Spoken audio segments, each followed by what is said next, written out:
ወጣቶች አምልኮ ሲባል አምሯችሁ ላይ ሮጦ የሚመጣው ምንድነው?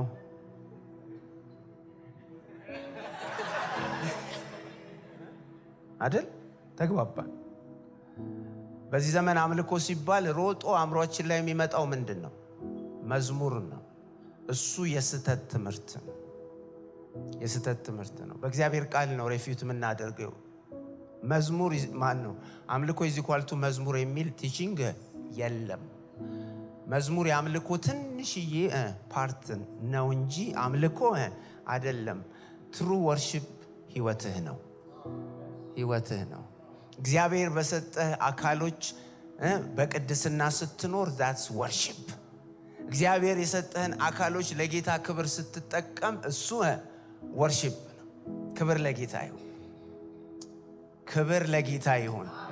አይንህን በቅድስና መጠበቅ ነው worship። የማይገባ ነገር አለማየት ማለት ነው። this is true worship። እና true worshipers ይነሳሉ። በኪቦርድ የማይጨፍሩ እኔ ኪቦርድ መጠቀም ኃጢያት ነው አላልኩም። በኪቦርድ መዝለልም ኃጢያት ነው አላልኩም።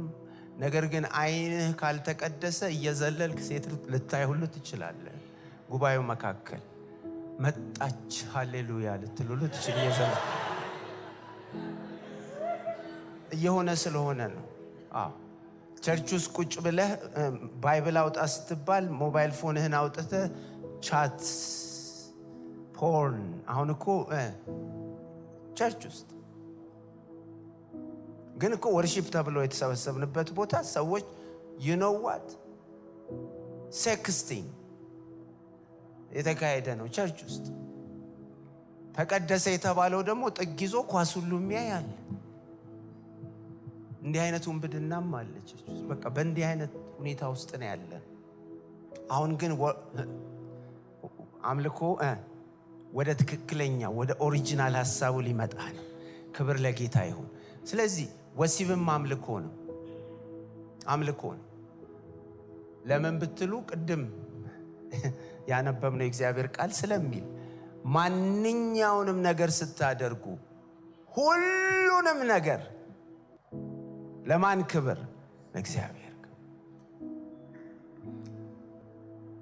ሮጠው አምሮዬ ላይ የሚመጡ ጥቅሶች አሉ። አንደኛ ቆሮንቶስ 6:18 ጀምሮ እንደዚህ የሚል ቃል አለ። ቅድም ያነበብነው ተከትላችሁ ስትሄዱ ምን ይላል? ከዝሙት ሽሹ ይላል። 6:18 ከዝሙት ምን በሉ? ሽሹ። ሽሹ። ከዝሙት ማምለጫ መንገዱ መገሰጽ አይደለም።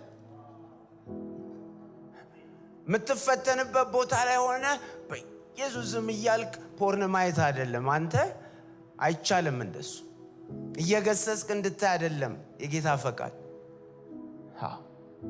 ለዝሙት መድኃኒቱ ምንድነው? መሸሽ። ምን ማለት ነው? መሸሽ ማለት ነው። ሌላ ዴፊኒሽን የለው። ሽሹ ነው የሚለው መጽሐፍ ቅዱስ። ማንም በዚህ ነገር ጎበዝ የለም እዚህ የምታዩትንም ሰው ጨምሮ በቃ በመሸሽ ነው ያለነው።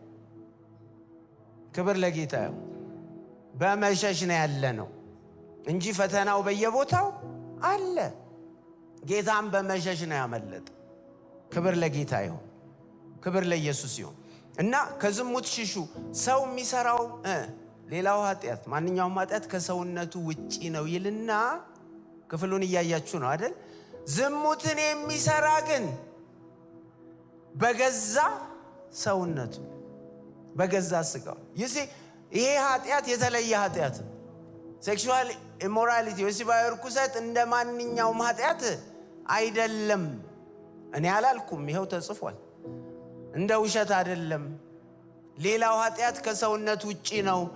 ወሲባዊ ርኩሰት ስትፈጽም ግን ወደድክም ጠላህም አንተን በቃ የሚያበላሽህ ነገር ነው።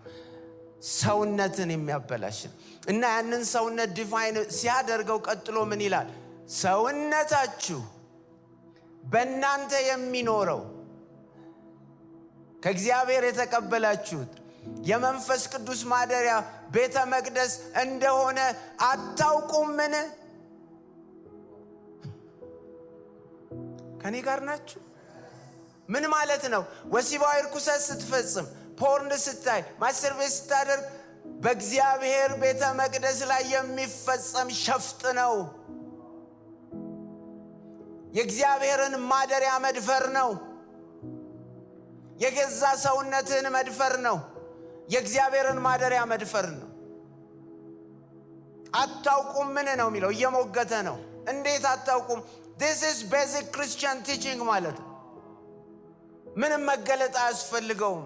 መሰረታዊ የክርስትና ትምህርት ነው። ወደ ጌታ ስትመጣ የምታውቀው የመጀመሪያ ነገር ይሄ ነው። ከዛ ምን ይላል?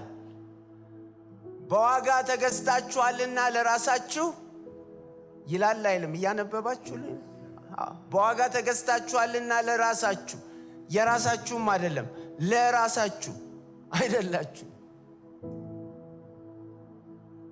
ይሄ ሰውነት በደም ተገዝቷል። ይሄ ማደሪያ በደም ተገዝቷል። ይሄ እግዚአብሔር ቤት ነው። በእግዚአብሔር ቤት ውስጥ እንደፈለክ የመሆን መብት የለህም፣ የለሽ። ይሄ እግዚአብሔር ማደሪያ። በአይንህ እንደፈለክ መሆን አትችልም። በእጅህ እንደፈለክ መሆን አትችልም። በወሲብ ብልትህም እንደፈለክ ማን ያገባዋል በወሲብ ብልቴ ማለት አትችልም። ምክንያቱም በደም ተገዝቷል። በደም ተገዝቷል። ሲጨርስ ምን ይላል? ቁጥር 20 ስለዚህ therefore በጣም ወዳት ቃልች እንዲህ ስለሆነ እንዲህ ይሆናል ማለት ነው። በደም የተገዛ ሰውነት ስላለ በዚህ ሰውነት እግዚአብሔርን አክብር። bring glory to God in the way you use your body። ገባችሁ አይደል? bring glory to God in the way you use your body። ሰውነትን በመተጠቀምበት በዚያ መንገድ ለእግዚአብሔር ክብርን አምጣለት።